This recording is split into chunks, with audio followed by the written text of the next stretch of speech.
Donc on va pouvoir maintenant passer à la tour. Alors avant ça, je vais renommer mon objet. Donc ça, c'est la reine en noir. Voilà. Donc pensez bien à renommer vos objets parce que on va vite se retrouver encombré, parce que surtout quand on va dupliquer des pions, on risque d'en avoir beaucoup. Voilà, donc la reine, je la masque aussi. Et on va s'attaquer du coup à la tour. Donc je remets, comme à chaque fois, l'objet dont je vais faire le profil au milieu. Bon, voilà, avec la perspective, c'est pas génial, mais on va faire avec. Donc là, encore une fois, j'ajoute un objet, n'importe lequel. Voilà, je vais fusionner les points au milieu, donc avec Alt M, pour me retrouver avec un seul point.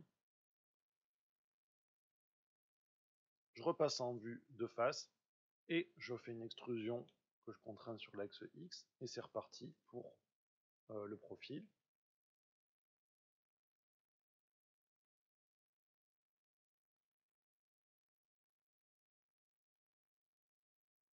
Donc je commande pas trop, hein, vous connaissez déjà la méthode, ça fait plusieurs pièces qu'on fait de cette façon.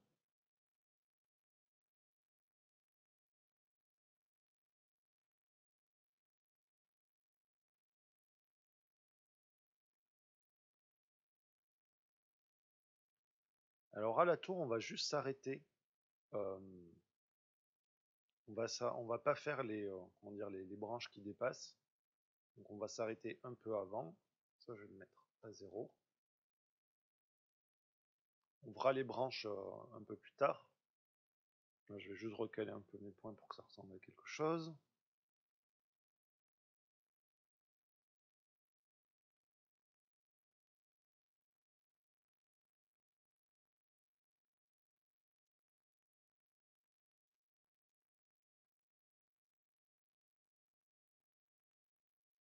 Donc comme à chaque fois, je refais le profil. Enfin, je refais les biseaux, donc CTRL B et V.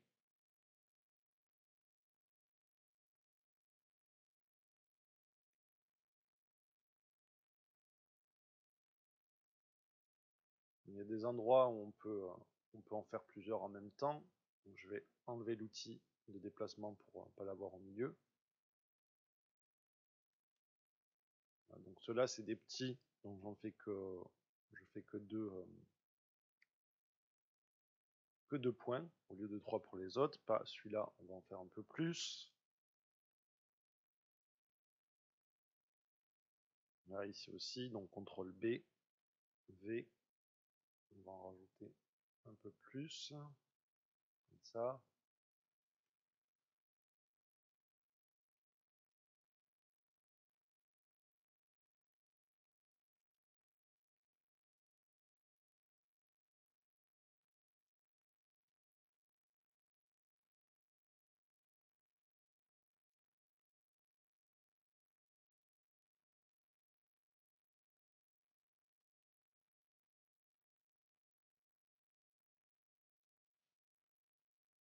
Voilà, donc on a notre profil de la tour. Donc toujours pareil, je vais dans l'onglet modificateur et je vais rajouter un modificateur screw.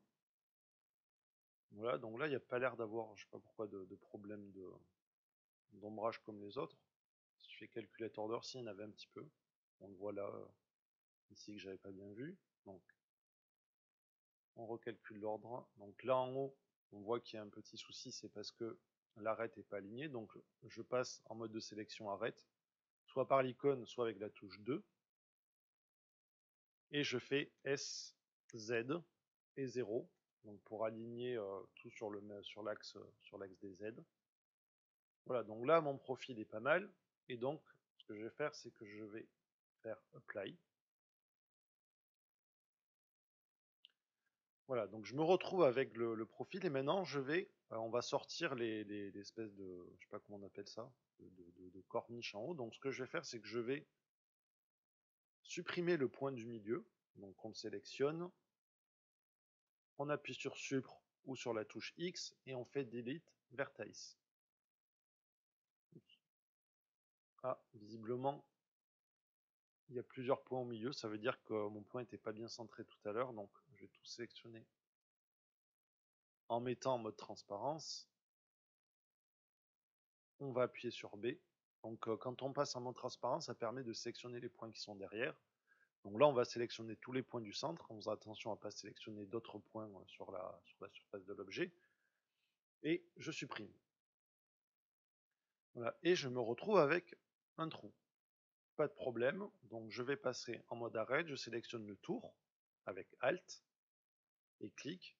Et là, je vais faire une extrusion des arêtes avec la touche E. Donc je fais E. Et vous voyez qu'on sort notre extrusion.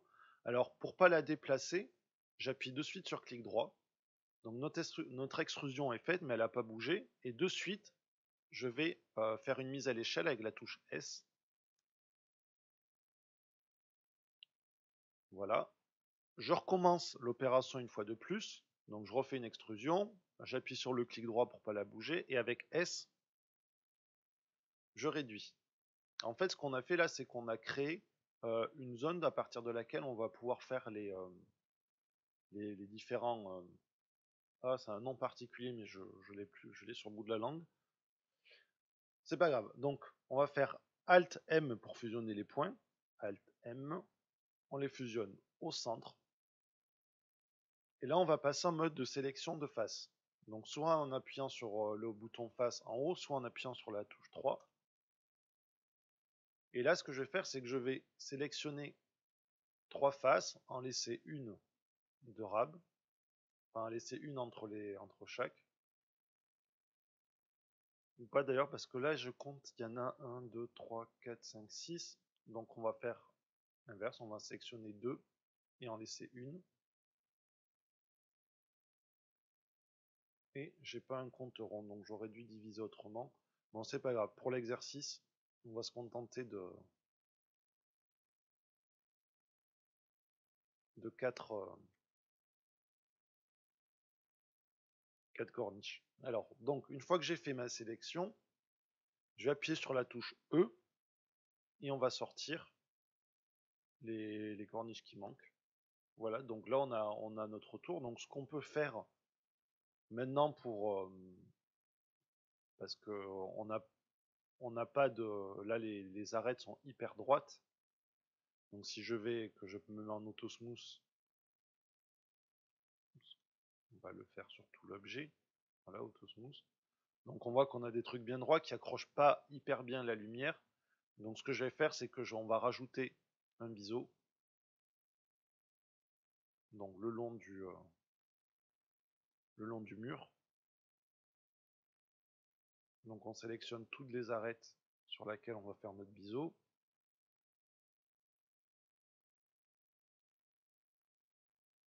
Donc toutes les arêtes du haut plus les arêtes des creux.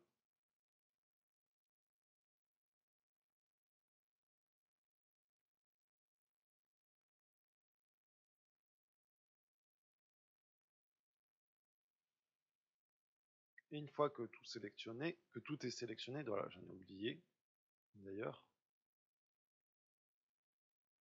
Donc une fois qu'elles sont toutes sélectionnées, on va faire un CTRL B. Alors peut-être que je vais faire celle de l'intérieur aussi. Voilà. Peut-être même celle-là, comme ça j'aurai pas de problème de handgun comme tout à l'heure. Donc CTRL B. Le profil, on essaye de le mettre à 0,5. Donc toujours pareil avec la touche P, on va modifier le profil.